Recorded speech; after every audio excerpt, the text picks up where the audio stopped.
this guy seemed to be an ever-moving chameleon that would move into these high-level arenas of big money, big politics, and big players all around.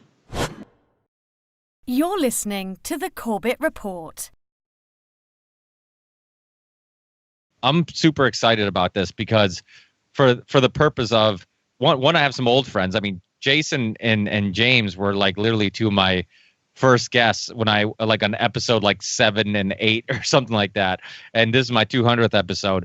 But so that it's awesome to go, it's awesome to also see Jason and James continue doing it too, because these were guys that I was a fan of when I first got into this, and to have them doing it. And then I have some new friends, Whitney and Sam, who are doing awesome work. So it's awesome to bring everybody. Yeah. And so it's awesome to bring everybody together. I think I've been like brainstorming for a while. I'm like, what should I do for my 200th episode? I've thought about doing a live episode with friends. I've thought about like a bunch of different things. I thought about doing a 9/11 episode, but then the Epstein thing was so important, that story, because similar to 9/11. And I'm like, it's very similar to 9/11 in regards to, I think, a lot of people that are super skeptical about some of the stuff we talk about. I think it was undeniable. It was even the most skeptical people were like, okay, there's something more to this story.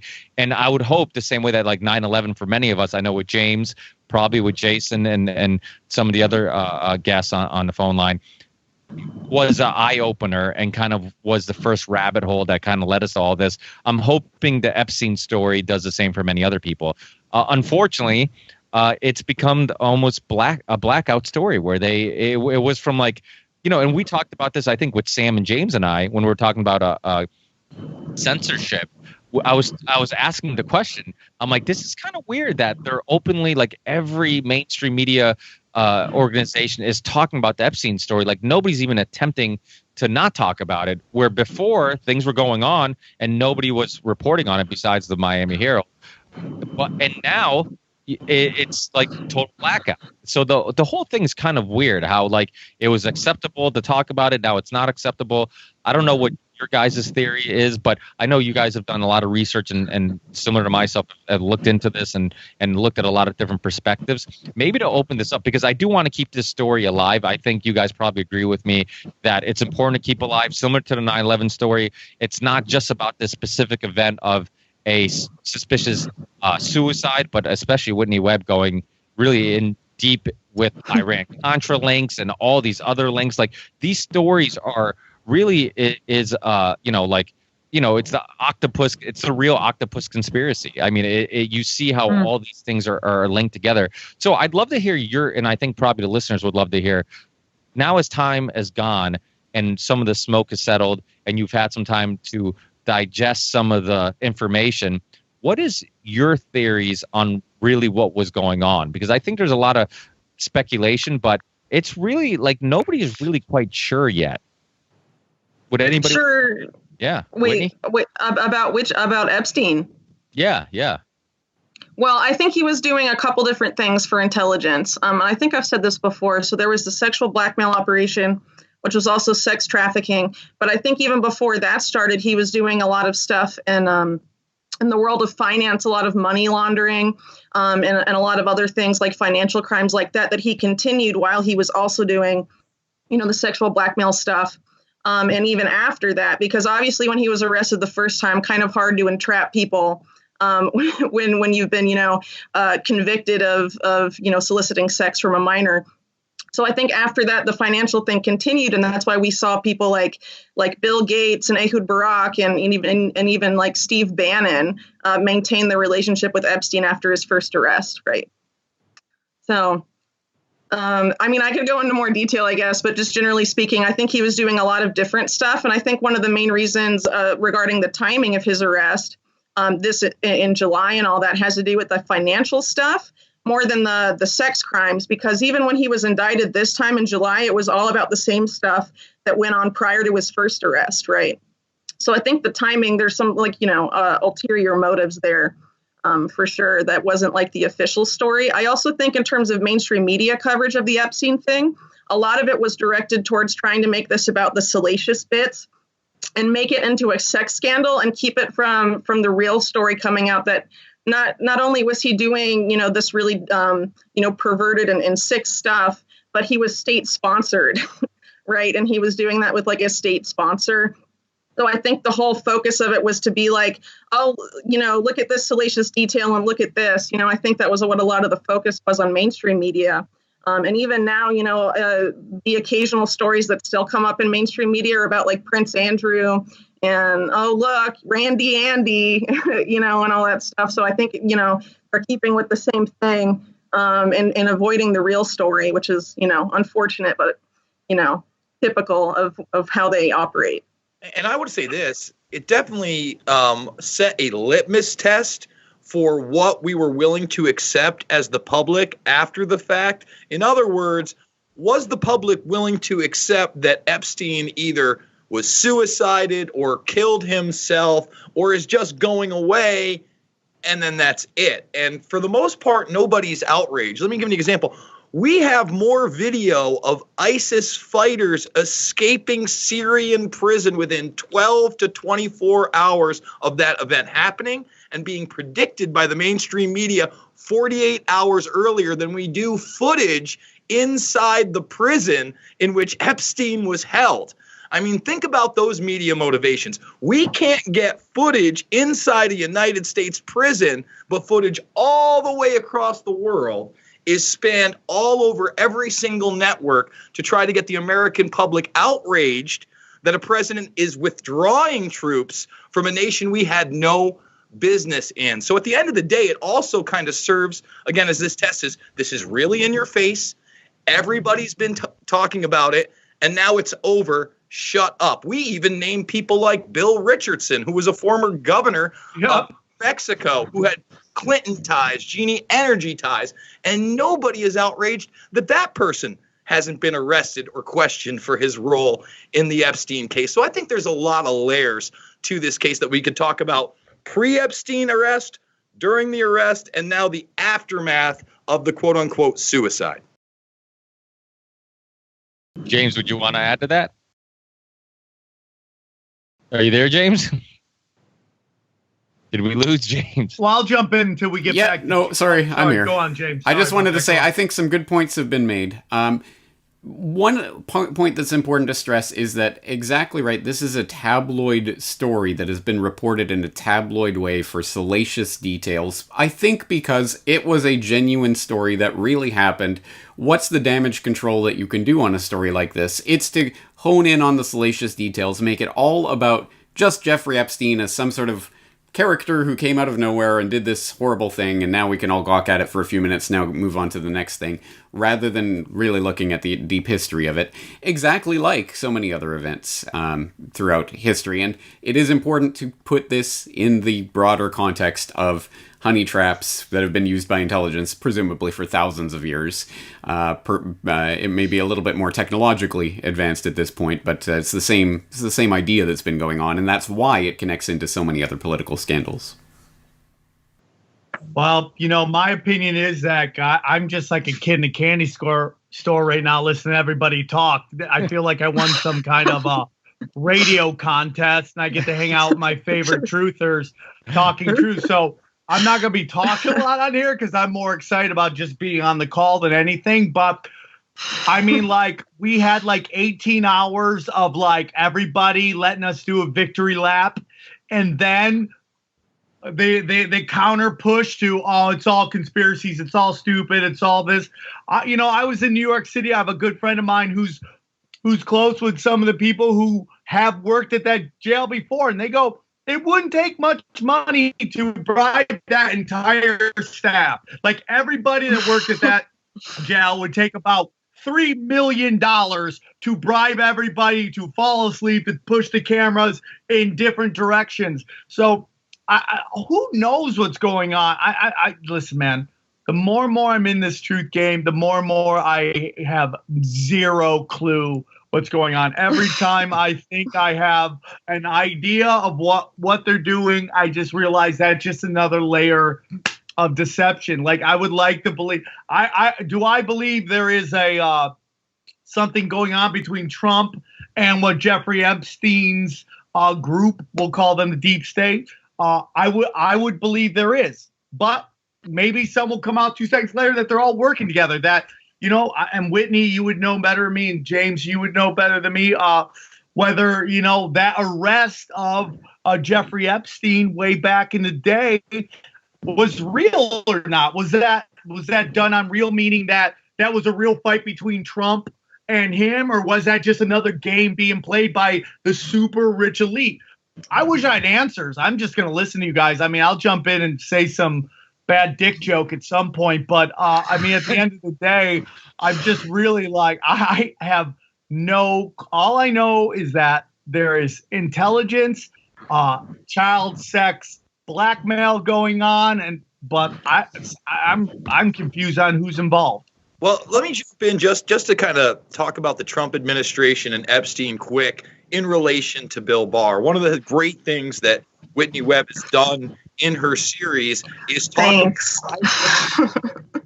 and the connections to not only Epstein, but Bill Barr, who seems to be connected, according to whistleblowers within Iran-Contra, some of the people that were moving the drugs, okay, that he was facilitating kind of like, let's shut this down and figure this out and put the limited hangout out there. And now you have the major alternative media outlets playing Bill Barr clips, championing Christianity, because, he just has such a high moral standard, and we need to get behind this administration, skating the fact that Bill Barr is as deep state and as balls deep as you could be as he was the George H.W.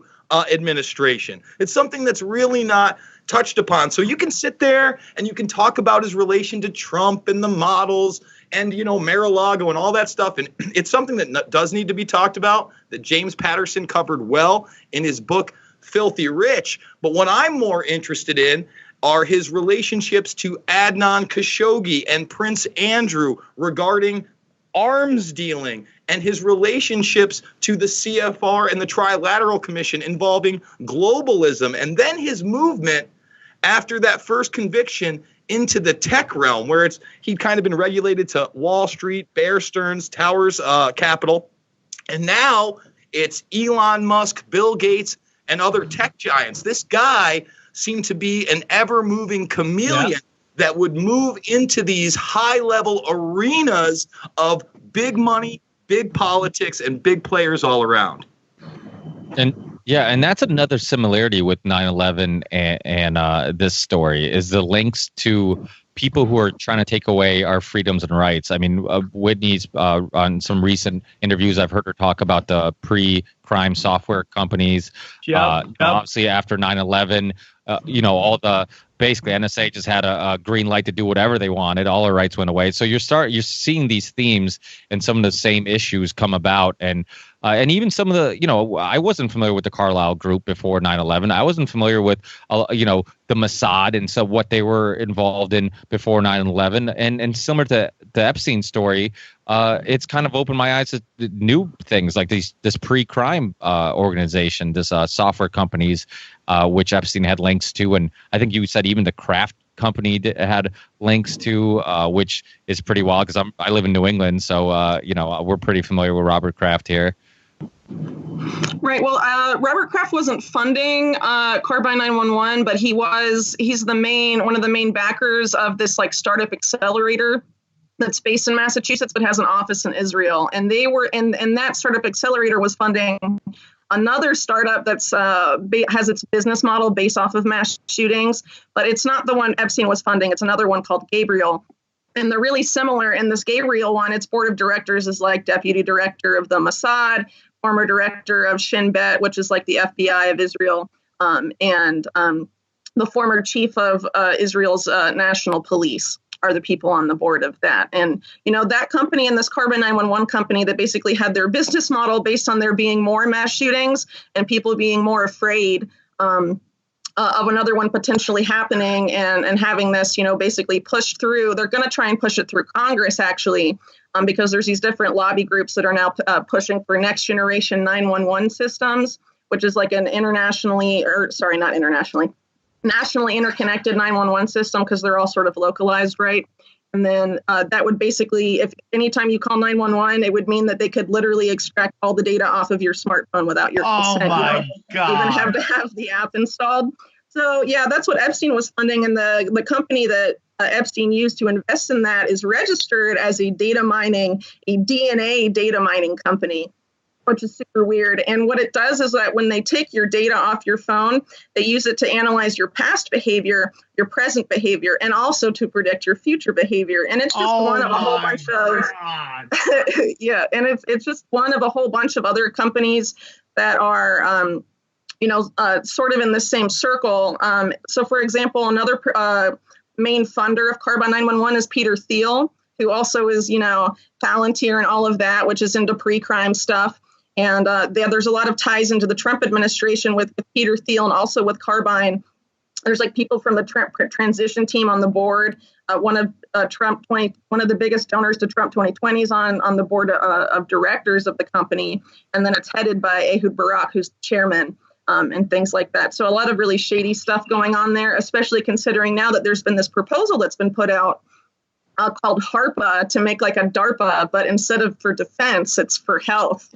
And they would use all of this data they take out of your electronic devices to determine neurobehavioral signs of potential violence. Meaning that if you use certain words on social media or watch certain videos, it could be a predictive, it could predict you being violent at some point in the future, so it's just really, really slippery slope, shady stuff. And, it really makes you wonder, like, how many more mass shootings until they really just push this through and be like, oh, enough is enough. Because the whole idea of this is for them to say, oh, this is a way to avoid the bipartisan struggle in Congress and solving the mass shooting problem. And we can just use all this new technology and we don't have to change our gun laws. So that's basically what this is being sold as. I think we might have missed a part of that conversation for people who aren't familiar with this story. Whitney, could you just tell us what is Carbine 911? And Jason, could you tell us how that connects in with Amdocs and other previous examples of Israeli intelligence spying through communications networks? Well, do you want to go? Yeah, go first, Whitney. Go ahead. Well, Carbon 911 is like the new this new software for 911 systems in the U.S. And they say that it will prevent mass shootings and also increase or decrease the amount of response time of emergency service providers. And the other one I mentioned, Gabriel, is something similar, except they install like a physical panic button in like a place like a church or a school that you would hit if there's a mass shooter, but they all have to be linked up to your smartphone. And all of the and the 911 system, the Carbine one, it's really similar to this thing that was implemented in China that was also marketed, in the same way, not for mass shootings, but to help emergency service providers. And it was reverse engineered by like Human Rights Watch, and it was mass profiling people, surveilling people, putting people into all these categories, like their religious affiliation, their political views, things like that. So very shady stuff. Funded by Epstein and Ehud Barak and Peter Thiel. Yeah, and then talking about previous versions of the types of software that they were using to surveil people. In the 90s, we had Promise and Carnivore. And Promise in particular is interesting because it's been widely reported that Ghislaine Maxwell, who is, not even contested to be Epstein's right-hand madam, the main person helping procure these girls, that's her father, and he was the one that was actually selling the stolen version of that software to separate entities. Then we fast forward to 9/11, which isn't that far along. It's just a few years along, and we find out through I think it was a 4 or 5 part Fox series, that not only did the Israeli Mossad seem to have a classified role in 9/11, that 2 private corporations very well connected to Israel, I think one with a location in Tel Aviv, Amdocs and Comverse,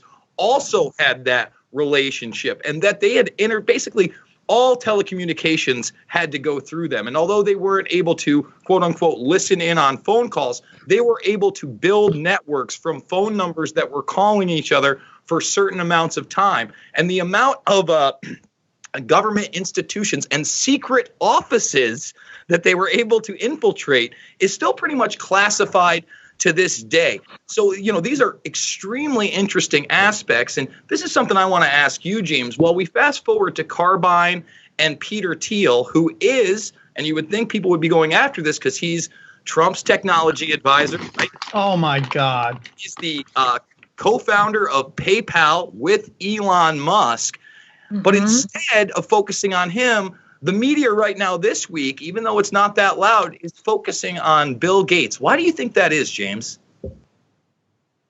Well, Bill Gates is better known to the public, so that would be the first and ostensible reason for that. And it is interesting, at any rate, to get Bill Gates caught in his own web of lies and deceits, and to see that unfolding as I had no dealings with Epstein. I hardly knew him. I met him once or twice, and then now his publicist is saying, well, he was just complaining about Epstein's personal home decor. I mean, they only had an intimate personal relationship, no problem. So that, I mean, there is some schadenfreude in that. But you're right, Peter Thiel is kind of the excluded part of this conversation, as he often is, considering how much he has really driven the news agenda over the past decade behind the scenes in various ways, from the creation of PayPal to the creation of Palantir that Whitney Webb mentioned, which of course is part of this pre-crime software.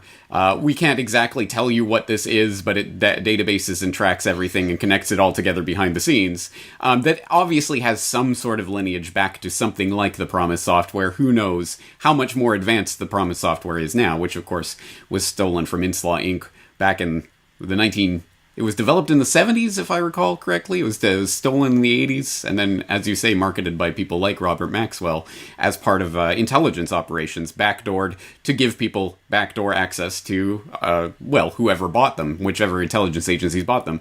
And, of course, one of the implications from Indira Singh and her story about P-Tech is that P-Tech was just a further iteration of Promise and had its backdoors that helped enable 9/11. So, again, it all connects in literally to the Octopus that Danny Casolaro was investigating that I've talked about before. I don't even know how to put a bow on that, other than to say Peter Thiel absolutely is connected into so many different aspects of this agenda, and you're right, he is the excluded part of this conversation, probably because they generally don't want you looking into the people who are holding real positions of power. And let me just throw one more thing out in Thiel that we haven't talked about. He is, I'm not sure if he's the youngest member of the steering group on the Bilderberg group, but he certainly is that new blood now. Many years. I think maybe 2010 or 2012, at least 7 years, maybe closer to a decade. He's been attending these meetings, and not just an attendee, but a steering member, a Kissinger type, a Rockefeller, new technology blood. As the old guard dies off, I mean, Kissinger's 100 years old? He's either 99 or 100. Rockefeller lived to 101. This is the guy that I see being promoted by the establishment, and even people like Tucker Carlson that are supposed to be edgy at this point. So you got credibility in media, which I would think there's not a lot. Why they wouldn't go for Thiel and his connections to the Trump administration, as there are many. Well, if I could jump in, the reason they don't go after anything on Trump, if you guys can hear me, the reason they don't go on anything for Trump, because the real things that go after Trump are the things that the people who signed Rachel Maddow's checks make money off of. So they can't go after real stuff, like going after him selling arms to Saudi Arabia, this pre-crime software, because everybody who signs the checks to all the media make money off it. So they have to go off of other stuff, and they just look bad. And this whole thing right now that came out with this ABC showing this weapon range thing, you know what, man? It's hard for me to believe that people are that dumb. And I know we've seen instances of that. It's making me really think that they're purposely trying to kill the mainstream media, so there's no centralized media, so it's decentralized, and then good luck getting a uniformed idea about what's going on. When everybody's personalizing their news, good luck on everybody having a clue what's really going on out there. I mean, like, that move at ABC is so dumb. I mean, like, dude, people running a drive-through at a fast food restaurant wouldn't be that stupid. But to put that out and then act like that's real footage and then be like, whoa, who knows what's going on? And this is so layered. It's like it's easier to go after Bill Gates because what's Bill Gates doing than to go after this Peter Thiel because he's really connected. And if you start going after him, you start looking at what's really going down. You know, we were on another issue, how everything's connected. You know, we did a whole thing on I did something with Jason on the Vegas shooting. I just had this guy, John Cullen, on, who's breaking down all these helicopter footage and all that stuff. And basically how there's this whole feel that it's either there's some Al-Qaeda there, maybe some Saudi Arabia, and how this could be linked to Sophie, which was the first ever AI that was given citizenship in Saudi Arabia, and that brought everybody to the hotel. And then that's when they did the Saudi purge. And Sophie is connected to Epstein. That's another connection. You know, when Whitney brought up all the, I think it was the Iran-Contra, that's a connection to Epstein too. It's like this guy's connected to so much, and it's insane that the story isn't bigger. Well, sorry. Oh, I was just going to talk about Bill Gates really quick. So I think the Bill Gates right now is kind of a limited hangout about Bill Gates because like the big expose on catching Bill Gates and his lie is like Bill Gates previously said he hadn't met Epstein until 2013. And then the New York Times comes along and says, we found this picture of you with Epstein from 2011. And that was their big expose. I published a report today with this article that was totally scrubbed from the UK newspaper archives that was published in the Evening Standard. It says in there that it was published in 2001. It says that Epstein made millions of dollars out of his business links with Bill Gates, Donald Trump, and Leslie Wexner as being his main business links during the 1990s. So obviously the real story with Jeffrey Epstein and Bill Gates goes way further back, and they're not talking about it. If I could find that article, the New York Times can find that article, and you know there's a reason they're not talking about it. They're also not really bringing up the fact that the person that was named an alternate executor of Epstein's will was Bill Gates' chief scientific advisor, who's in the pictures of him of Bill Gates meeting with Jeffrey Epstein on like several occasions. So to be named the executor of the guy's will, you kind of have to be kind of close to him. Yeah. You can't just be like calling him up, being like, what do you think about philanthropy, Jeffrey Epstein, convicted pedophile? You know, which is like Bill Gates' official story. So like, I think it's a limited hangout of like, oh, we got him from the New York Times, you know, but they're not going into the real story. And I think the real story has to do with Microsoft, you know, backdoor stuff in Microsoft. You know, they collaborate with the NSA, give them backdoors into all their stuff, you know, things like that. And there's a lot of, you know, interconnections of the same group that's involved in all the stuff we're talking about today in that with Microsoft. One thing I really wanted to add really quick, going back a couple minutes back to Converse, is that when they rebranded as Verint, they were contracted by the NSA to install backdoors into all of the popular tech products of the U.S. So, you know, like Facebook, a bunch of smartphone apps.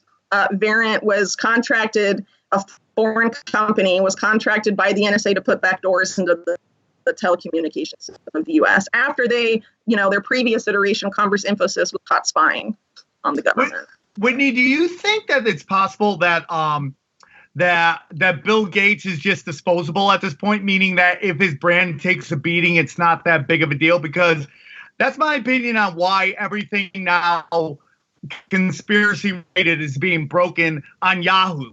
Because Yahoo, to me, is a brand that everyone recognizes, that if everybody hates, it doesn't hurt anyone's bottom line. So, you know, you saw all these people putting out all this anti-conspiracy stuff, and the truth people kind of pulled back. You know, with Yahoo's dead. Yahoo is not a brand that's making nobody any money. So if they can use Yahoo to put out that stupid Conspiracy Land podcast, to be putting out all this like anti-conspiracy stuff, if people end up hating Yahoo, it doesn't hurt anyone's bottom line in the long run. Is that kind of maybe what is going on with Bill Gates? Is like, if he takes a beating, does it really hurt anybody in the long run? Because he's I mean, how much in the game is he, as much as like he's like a figurehead? I don't know how much he really has, you know, skin in the game anymore. That's why I think it's like a limited hangout, right? It's like, oh, he lied. And the history only really goes back to 2011, when the real story is obviously like probably a decade or more before then, right? So they just sort of like, oh, he met with him a couple more times, but they don't go into these business links. that obviously had to do with Microsoft and software. We know that Epstein had a lot of links, or the network rather of Epstein had links to Promise and things like that. Microsoft is known to collaborate with intelligence agencies. I think, if someone did enough digging, they could find it. Let's talk about that really quick, Whitney. You don't even have to dig that far. Back in 2010, I did a story about how Microsoft was openly working with the U.S. military with their Kinect. And that was the initial camera setup where it had 3 separate cameras. It was in your home. It came with the Xbox One initially as well. But they had an open government military program. Now, when I pressed them on what that was used for, because I contacted their spokesman, number one, they wouldn't talk to me. They said that I had to present those questions in typed form, which I did. And then I got a ridiculous response. I did that story for InfoWars. It's probably been scrubbed from the internet, but I have it somewhere. And, it's not surprising that Bill Gates is in bed with a guy and in bed with the government. You mentioned another person that the media wants to focus on, Leslie Wexner and his empire with The Limited and Models and Victoria's Secret. What they don't want to talk about is the Wexner Group and them, having a paper leaked in 2003 on how Israeli policy was kind of to step back and let the U.S. do its thing until they overthrew Saddam. But now, how can we continue to get the American people behind this war now that Saddam has been taken out in 2003? And hey, they did a hell of a job because it's 2019, and excuse me for cursing, but we're still in Afghanistan, Iraq, Syria now. We went into Libya, AFRICOM. We've only expanded the war on terror. So to think that Leslie Wexner is just a businessman and he's got models, no, he's helping set foreign policy for this country on behalf of Israel, and that's not questionable. Dude, the Wexner rabbit hole is so deep, though. Like even before then. So the Wexner analysis you're talking about, that was leaked in the early 2000s. In the 1990s, I talked about this when I was on your show, Jason, that the Limited, Epstein and Wexner got Southern Air Transport, the notorious CIA front company, to relocate to Columbus, Ohio from Miami, Florida, and run all of the air traffic and air logistics for the Limited between Hong Kong and Columbus. And the Inspector General of Ohio's government called it the Mayor Lansky run because he was openly suggesting that they were smuggling stuff with the CIA and organized crime. And even beyond that, Catherine Austin Fitts told me that she had been told by a former CIA employee that Wexner was well known as being one of the top 5 money launderers for organized crime in the United States. So I'm going to be having a series coming up in a week or two or so. It'll start about how Epstein and Wexner were using real estate to launder millions of dollars during the late 80s and the early 90s. And they were doing it with a Bronfman family trust managed by this guy named Guido Goldman, whose father founded the World Jewish Congress, very close to Henry Kissinger as well. God. And there's a lot of interconnections. Of course, when you get into New York real estate and money laundering, there's also connections to Larry Silverstein, which, brings us to 9/11. Incidentally, Sam, I think this might go back towards answering sort of your initial question. Whitney, you raised the prospect of Catherine Austin Fitts, and in my recent conversation with her, she opined that the Epstein case was all wrapped up one way or another. However, it really ended. It was wrapped up precisely because the financial coup d'etat has now taken place in such a form that they can now do this without the need for the financial money laundering blackmail aspects that Epstein brought to the whole affair. So it's her opinion that this is basically winding up now because they don't need that anymore. They can kind of tie up those loose ends. Wow. Right. The timing of it was really telling because that policy change, Standard 56, I think it's called, that was just 2 weeks, I think, before the Miami Herald's expose on Epstein last year that supposedly was the reason for this investigation that supposedly led to these charges being pressed. So the timing is really telling there. And also, just 2 weeks before Epstein was arrested, Deutsche Bank closes all their accounts with Epstein. And they were the only bank that, had avoided doing so up until that point. And the main bank involved in this money laundering stuff I'm going to be talking about is Deutsche Bank.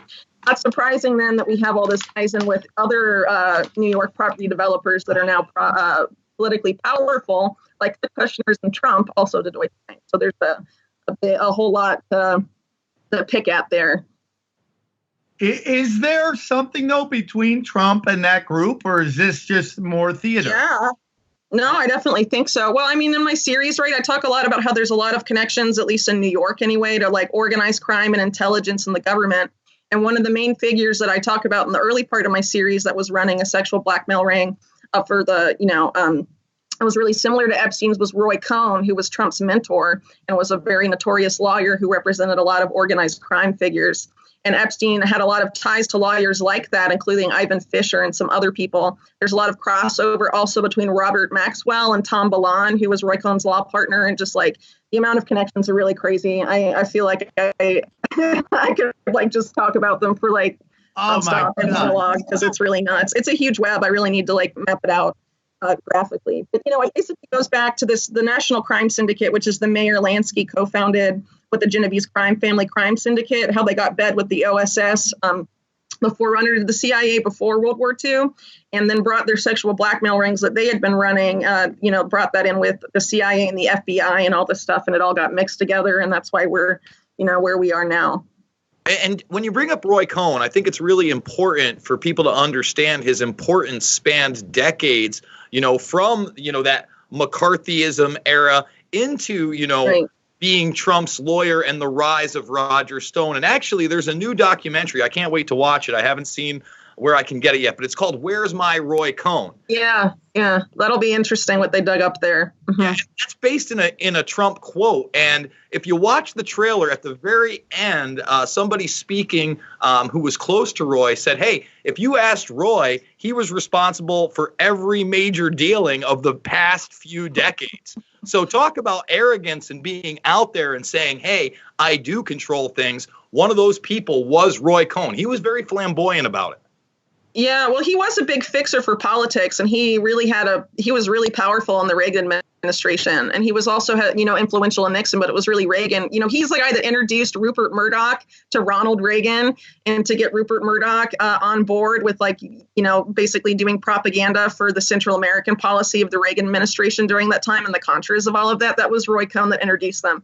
And the picture of that White House meeting is insane. It's like Roy Cohn standing up, everyone's sitting down, and he's like pointing his finger at Ronald Reagan, like bossing him around. It's like, it really tells you a lot about what was going on there. So, and also, Roy Cohn, he also made, according to his longtime secretary, who was like with him for like 3 decades, he like made all these phone calls, and he was responsible for getting Trump's sister appointed a judge. And like all these other judges, he and Tom Balan got appointed together, including Louis Freeh, who would later go on to be FBI director. And they have ties to like a shit ton of people. It's really nuts. Oh, my God. But the media will tell you, it's just Trump's sleazy mentor, and he was a lawyer for organized crime. End of story. And that's pretty much, all you'll get about Roy Cohn from the mainstream. So do you guys, so the Epstein and the Trump battle we think is a real battle. I always say that's kind of where things change. Maybe not. Is the battle between, in your guys' research, everybody, is the battle between the CIA and the NSA real, or is that more smokescreen that, Q was trying to push on to everybody? Yeah, I don't really buy that personally, the CIA NSA thing. I think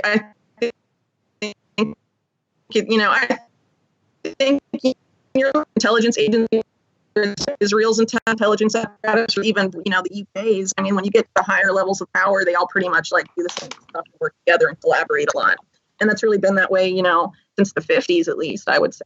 And I would say it's not so much, listen, agencies kind of battle with one another, but that's in the bureaucracy level. When you get to the upper echelons, when you get to asset levels, I mean, you look at it like a guy like John Kiriakou, right?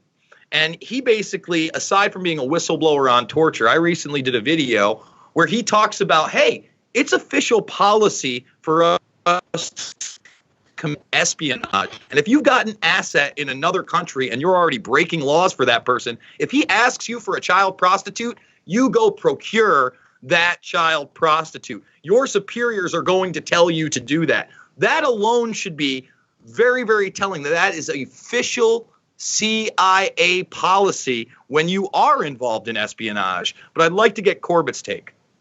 Well, Jason, I think you hit the nail on the head exactly right. Yeah, there is FBI versus CIA, there's CIA versus NSA. There are institutional rivalries and all of that, but you're right, that's at the bureaucratic level. I think our problem in the general public is understanding these intelligence agencies as the CIA, as if it is a singular entity that is all controlled by whoever happens to be the director at that particular moment, etc., rather than seeing all of the different intelligence agencies as connections in a grid of essentially secret societies. I mean, these secret societies of old became the intelligence agencies in the modern era. No better example of that than the fact that the early CIA essentially was Skull and Bones from Yale. All the heads and tops of the CIA back in the early days was old Skull and Bones fraternity members. It's that same idea. It's not about the institution, the bureaucracy, everyone who works for the CIA is part of the same agenda and on the same page. No, there are cliques within these agencies that are walled off through compartmentalization so that the person sitting in the desk next to them doesn't have any idea what they're doing, and they can work through that secret network that has been ensconced in the law of the land in the United States anyway, and since the 1947 National Security Act and the creation of this entire, I mean, the deep state, but the real deep state, not the ones that they talk about in this phony left-right political nonsense these days, but the one that Peter Dale Scott and others have written about for many decades. And at that level, I think you're right. Again, it has nothing to do with the CIA, the NSA, the FBI, the Mossad, MI6, any of these intelligence agencies. It's just connections among people who are able to use the secrecy laws and hide behind this institutional framework to get their own agenda in place. So we really have to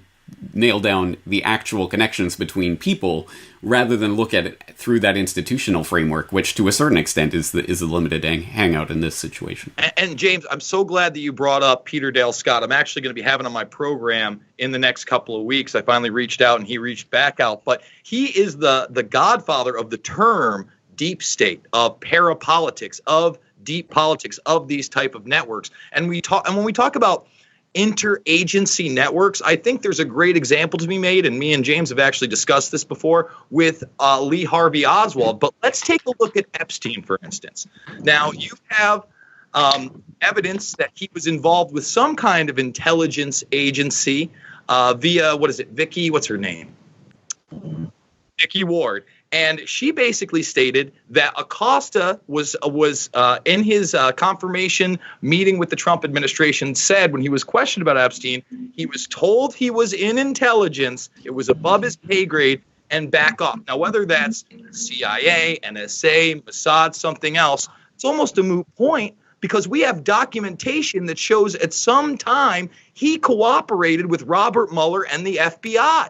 So there you have at least two separate agencies, unless you're going to say that that connection to intelligence was just FBI, and I don't believe that, kind of getting a piece of Epstein. And that's now on the record. So again, I think when you talk about, the FBI or the CIA as kind of like this one big institute, it's far from that. Like James said, it's all about compartmentalization.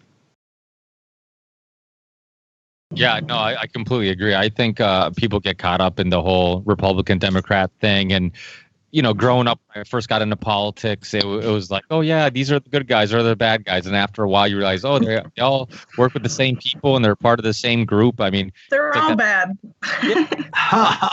And talking about it, I mean, people who get caught up in that debate and any of that, like people, I'll be at the gym and people will talk to me about, oh, did you see what's going on with the Republicans won't let this pass or the Democrats? And I'm just like, it's all theater. I'm like, I don't want to discuss any of it. It's a soap opera, and really what's going on behind the scenes is what's important to me, the big picture. And that's the other thing, like the big picture, like you see Mossad constantly come, eugenics comes up, you talk about all these big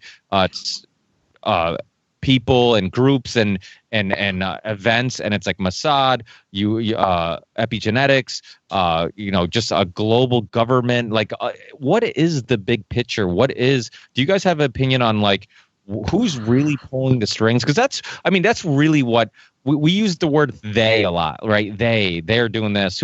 And then I get caught doing it where I'm just like, I don't really explain who they are, And I think maybe there isn't just one answer to that question. It counts what specific thing you're talking about. Yep.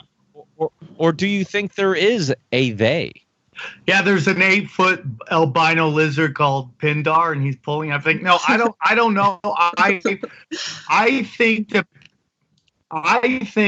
that it's almost like LA, right? Every different area has its own gang that runs everything. Okay, occasionally those gangs are going to work together when it's beneficial. And when it's not beneficial, they're going to go to war with each other. So I think there's all these different groups that have a certain turf, and this is their thing.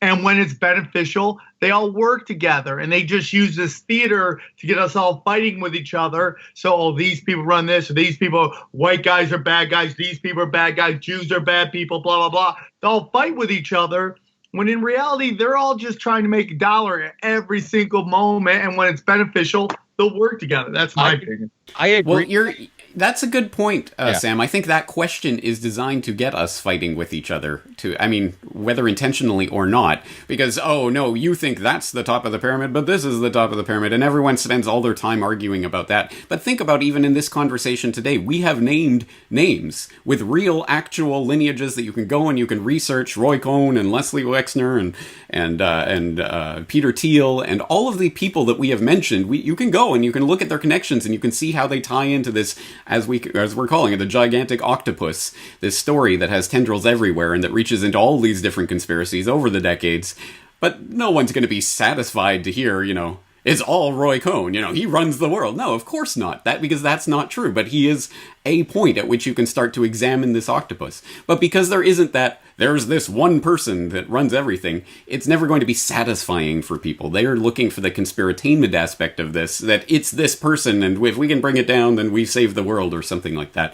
I think the more appropriate question is, what ideology is running the world? Not what person, but what ideology, what brings these different people together in these types of schemes? And you hit on some of the key points there, like the eugenics, which is one that I keep going back to because it keeps coming back, and it comes back up again in the Epstein case. Epstein was way into eugenics and had this crazy scheme. He was going to fertilize a bunch of women with his sacred sperm and start whatever kind of, Superman cult or it always comes back to these same things, which ultimately is just about the quest for power. That's ultimately the point of it. But what better power, what more ultimate power than really controlling the future of the species, which is what it continues to come back to, especially in the technological context today, when you start looking at the Peter Thiels and the Bill Gateses and the Microsofts, and what other types of things are these? Oh, Bill Gates is a eugenicist, and his father was way into eugenics, and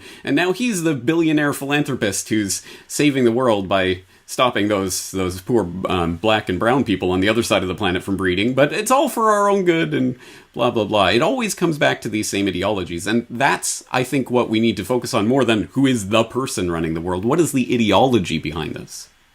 Yeah, I would agree with James, and I would almost liken it to, if you look at the United States presence in the Middle East, there's a very obvious U.S., Anglo-American, Israeli-Saudi alliance. However, when it's convenient to us, we'll expose the Saudi Arabian funding of 9/11. But maybe we don't want to expose the Pakistan. Only a little bit. Yeah. Talk about the Pakistani funding, because, they could turn their backs on us at any time. And when you talk about Saudi Arabia, that is kind of integral to this Epstein story, as, that passport they found right after Vicky Ward said that he was connected to intelligence in his safe that had stamps on it, that had been to nations like Saudi Arabia, France, and I believe the Netherlands. I might be wrong on that last one. But he had traveled with this passport. He obviously had another identity. Whitney's done some great work on who she thinks gave him that passport. But at the end of the day, for that thing to exist, there has to be somebody in Saudi Arabia that gives the thumbs up as well. Well, the Saudis are super tied in with the CIA, though. I think in those recent, when the Department of Justice was deciding if they were going to declassify or unredact some of those Saudi names, in those 9/11 documents, it sort of came up that way, that like, oh, well, if they admit that there was like Saudi intelligence involvement to any extent, then the CIA obviously would have known because that relationship is so close, right? So I think that's worth pointing out. But I think I wanted to touch on back on that question about like who runs the world, right? That James pointed on is about these philanthropists, right, and how they've rebranded themselves to be philanthropists. This is a thing that's been going on since like the days of J.D. Rockefeller. And we even see it, with all these people in the Epstein case. Even Epstein, before he was, exposed, and arrested the first time, Bill Clinton referred to him as a great philanthropist. Right. So all of these guys that are, these oligarchs that are funding all of this stuff in this, Orwellian dystopian world, they have rebranded themselves as philanthropists. I think it's really important to peck away at that as much as possible and just show, how absurd that is. I mean, yeah, they may give their money away to a lot of causes, but what other horrible things are they funding that like more than totally cancel that out? You know what I mean? It's a way of improving their brand. So like this thing that the Wexners and the Bronfmans and Michael Steinhardt and all these guys were involved in the mega group that has a lot of ties to Epstein and stuff like that. They claim to be a philanthropy group, but, like pretty much, I mean, I had this in one of my reports on Epstein. Pretty much everyone that is named as a member of the mega group has direct ties to organized crime, every single one of them. And they've all rebranded as this philanthropist group.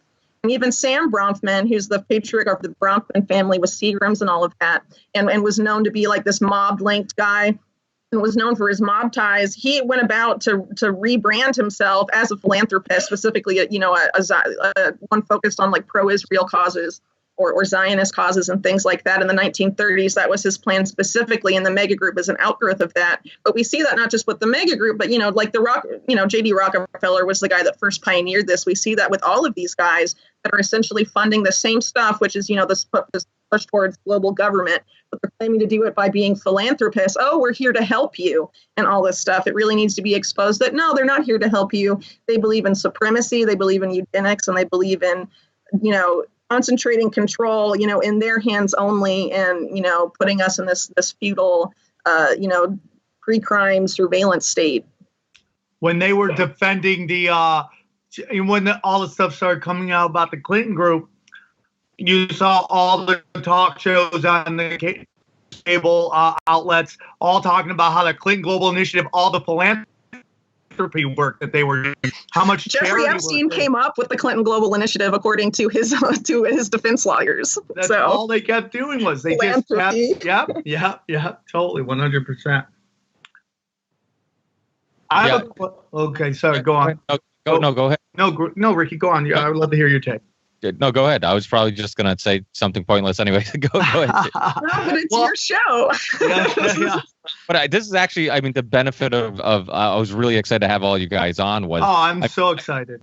Because it's I'm a fan of obviously all your shows and all your work and all your research. And I find myself being a spectator sometimes when I have you guys on, because I do end up just I almost feel like I'm just listening to an interview you're doing on somebody else's show. But yeah, this stuff is so fascinating, and go ahead, Sam, go add to it, please. Well, it might be a dumb question, but I just it's like everything seems to be some kind of illusion. Is the war between China and the U.S. real? In the sense, like, is this a moment where like either the high ups in the military and business people see like, oh, dude, if we go that way, we become communists. We lose our rights to own our businesses. We're giving up that we're like, are there people in the military who just like really care about the Constitution, care about the Bill of Rights and all that stuff? Or is that just an illusion to get us all rah, rah, our team, your team sucks? Like, is that real?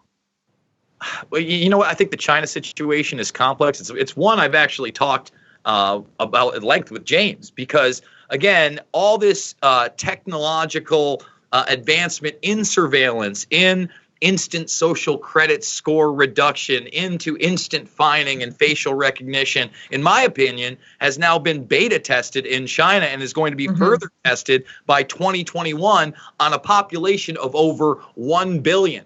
So you go back to the 80s when they started integrating, Coca-Cola and blue jeans and getting rid of their one-child policies, but still pretty much hardline communists, bringing in a little bit of capitalism, doing business with us, right? Well, our society starts moving towards that sort of authoritarianism too. And although we may not be comfortable with the type of technological surveillance that they have already accepted in China, the technology exists and it's seeping its way in through privatized apps, things like Carbine, which she's talking about, things like Apple's credit score. Let's not forget those devices are made in China at the Foxconn plant. So we live in a much too integrated world for us to say U.S. versus China. I think the ideal sets at the top are very, very similar. Yeah. We'll talk about everything coming full circle because the Rockefellers have been deeply involved in China since the early part of the 20th century, and it was David Rockefeller protege Henry Kissinger who really spearheaded the opening up and normalization of relations with China back in the 70s. I've talked about this at length with yourself and on my own program, Jason. I've talked about China and the New World Order and the ways that China has been built up to be what it is, with a large degree of help from David Rockefeller, who, by the way, back in the 1970s, wrote in the New York Times in his little paean to Chairman Mao, from a China traveler, I believe 1973, he wrote that China's, we may have broken a few eggs in order to make a great omelet, but what a great omelet it is. That China will be the template for change going forward. Well, here we are, and here it is, as you say. Now, we see stories about the incredible levels of Big Brother encroachment of Chinese government into everyday Chinese citizens' lives, alongside stories that are saying, oh, by the way, they're exporting their technology to dozens and dozens of countries around the world now. So put two and two together, this is the model that is being exported to the world. And again, I think in the exact same way we can't talk about the CIA and the NSA and the FBI and the Mossad and the MI6. These are entities that are fluid and dynamic and have different sort of compartments that correspond with each other and are cross-institutional. In the same way, you can't talk about the United States and China as if they are singular entities. Of course, there are people within the military and political bureaucracies of these countries that are gung-ho, rah-rah America versus China, and the other side, China, yay, versus America. But those aren't necessarily the people in positions of power that are making things happen behind the scenes. All right, listen, I do have to jump ship, guys. I love it. I want to thank Sam. I want to thank Whitney. I definitely want to thank James as well. And I want to congratulate you, Ricky, for episode number 200, brother. Keep on keeping on. These things are really important. And this is how we get information out to people. This is a form of activism. Getting people entrenched in this information, several different viewpoints, is a very, very positive thing in my opinion. And I want to thank you for putting this roundtable together. Yeah. Thank you, guys. I mean, it's been 200 episodes, so I figured I'd let you guys talk. People are probably sick of hearing me. I thank you so much. I mean, obviously the whole reason I started this podcast was to kind of start, do my part in starting a ripple. I think we're all doing that. And I think anytime we can come together and just share, like you said, different perspectives, different opinions, I think we always end up taking something from the conversation, and hopefully we expose, some of James's fans of Whitney's work and Sam's, the Jasons, and vice versa, so we all help kind of just, because we all have the same mission. I think often we've seen it in the alternative media, a lot throughout the years, us turning on each other because we have different opinions on one specific event or whatnot. I think it's important to kind of focus on, we all inside all have the same goal at mind, and that's to, get the truth out and try to, expose some of the shitheads. So, let's keep doing that. And thanks a lot, guys. Thank you so much for I just want to say something real quick. Ricky, congratulations on 200. It's incredibly hard. Most podcasts end after 5. Most of them don't even get to 5. So the fact you got to 200 is amazing. When you ask me to do these things, I'm blown away. I'm functionally illiterate pretty much, so I don't even know how I'm here. But all you guys, I'm such huge fans of each one of you, and to be able to sit in on this conversation means the world to me. It was like I feel like I won a radio contest. I got I think some of these topics one of my favorite bands. some of these topics are so serious that we need sometimes somebody like Sam to kind of throw in a dick joke every once in a while. And then we need somebody like Whitney, a female, to be so professional to be like, oh, Sam, well, maybe he'll hold back a little bit. Like, oh, wait, Whitney's joining us. Maybe I can't say too many dick jokes this time. So no, it's cool. It's really okay. All respect, none but respect. But congratulations, dude. You deserve it. Ricky, 200 is amazing. May you get another 200 more. Thank you guys, because honestly, without James and Jason and Whitney and Sam, who are willing to come on, I wouldn't have this show. I mean, I say I'm an idiot. I'm just a conduit that kind of help expose people that I'm a fan of, and I hope my listeners get exposed to really good researchers and other shows and other good work. So that's kind of just my goal. And and it wouldn't exist if James and Jason and you guys didn't come on, especially James and Jason, because they came on when I was in the single digits. So it's it's awesome to have them still on and continue keeping this relationship going. So I miss James's face, though. That I gotta be honest with you, I miss his face. You'll see it when this eventually gets posted, don't worry. But yeah, Ricky, let me just throw in my congratulations too. I'm sure I've been on a couple dozen of those 200 episodes, and I appreciate the time that you spend on this and the fact that you keep the ripple going, because as you say, it is a ripple effect, and we're all doing what we can in our own way. So I'm glad you're putting yourself out there into the world. Absolutely. Thank you so much, everybody. I'll let you enjoy the rest of your night, and we'll keep in touch. Bye, guys. Okay, thanks. And congratulations for me, too, since I didn't get to say. Yeah. Whitney, you're great. You're a cold-blooded killer. I love it. I can listen to you drop facts all the time. You're wonderful. I appreciate all your hard work. You and James Thank so much knowledge in like 2 sentences. It blows my mind. It's yeah. Thanks. Well, I'm super stoked to be on a show with James Corbett, whose show I've probably watched every one of your videos ever. So this is like very life affirming for me in my career. Thank you for that. We're all fans. We're all fans of all of you. Yeah, we're all fanboys of James. So it's just join the club. But thanks everyone again, and we'll definitely do this again in hopefully in the near future. The Corbett Report is brought to you by you. Your support makes the Corbett Report possible. Sign up for the subscriber newsletter or purchase a DVD at corbettreport.com/support.